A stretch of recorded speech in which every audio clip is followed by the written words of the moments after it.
Hi 2A, sorry that I couldn't be here today. I just wanted to give you a quick video on what I'm expecting you to get done today in class now that we finished the play.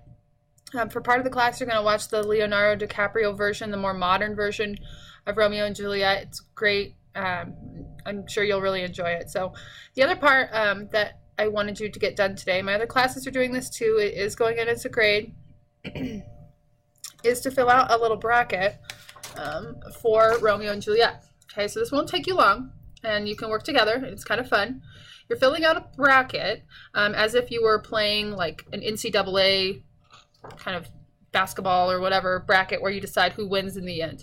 And what you're trying to decide as far as who wins is which character in the play had the most influence on the outcome of the play.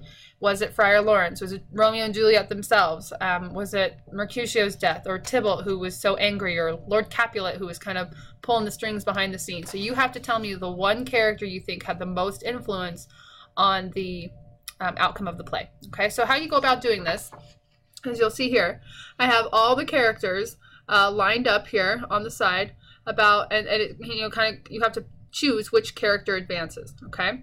So there's a couple things you're going to do. Rather than just write the name and then just come up with the winner, you're going to have to justify it as you go, all right? So I'm going to do a really easy one to start. I'm going to go with the second one down here, Samson and Friar Lawrence. Samson is the one who, in the beginning of the play, bit his thumb at the Montagues, which started the brawl. Okay, I think that was a really important part of the play because it kind of reignited the feud between the two families. But I definitely think that Friar Lawrence had a bigger impact on the play since he's the one who concocted the plan to get Juliet out of the marriage with Paris. And we know that there were faults in that plan, which ultimately helped influence their death. Okay, so how I would start this is I would choose Friar Lawrence and I would put him on the next line. Okay, just like that. Friar Lawrence. See it right there. I also want you to justify it, like I said. So you're going to justify why he moves on or why Samson does not move on.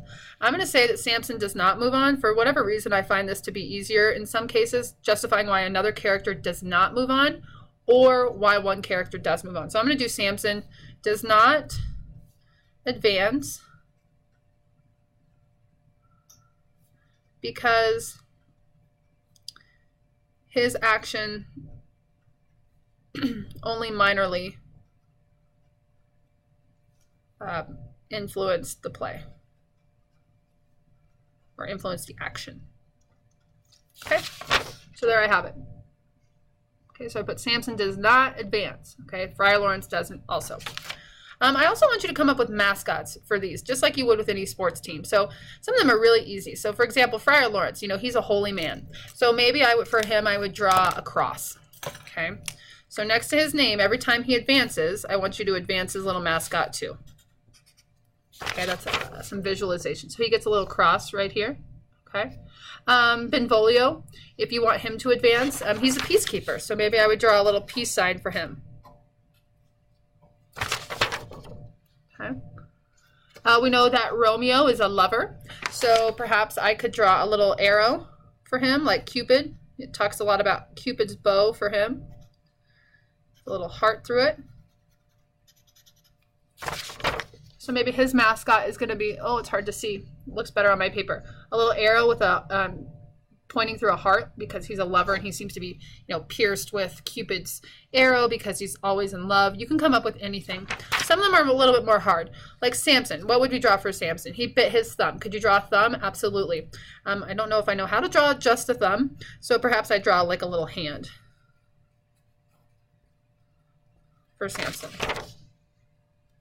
Paris, the only thing that comes to mind for Paris for me is like the Parisian flag or the flag of France. France is red, white, and blue. Probably should look up the flag so I don't misrepresent it.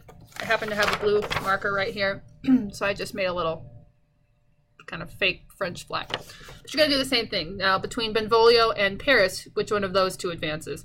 Paris was really happy to marry Juliet. He wanted to. He was speeding it up. He set it all up. Benvolio, you know, he was a peacekeeper. He tried to break up the fights. I don't think he had as much of an influence as maybe Paris's presence did. So I would probably move Paris on. So I'll move on Paris. I'll move on his mascot. And I'll explain, I did that backwards, it's okay. I'll explain why Paris moves on or why Benvolio does not move on. Okay, so I think that Benvolio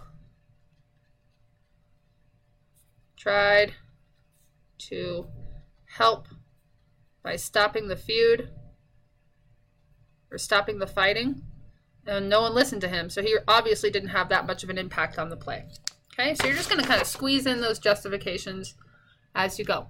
So now I'm between Paris and Friar Lawrence. Between Paris and Friar Lawrence, who had the greater impact? That's a tough one, but I think Friar Lawrence is going to be at the center. He's going to be one of my finalists, I think, so I'm going to continue to move him on.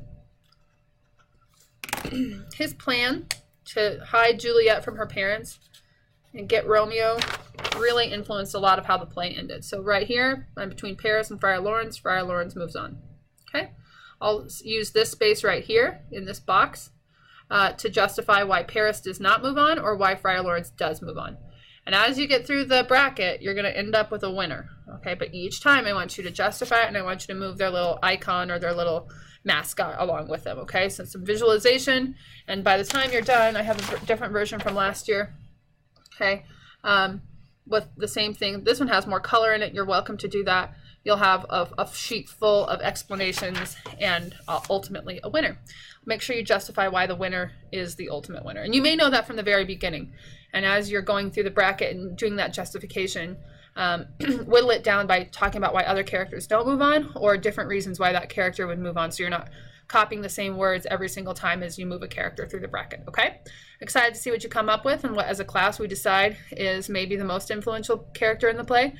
So some really good thinking skills. Have some fun, like I said. You can work together, and I'll see you on Wednesday.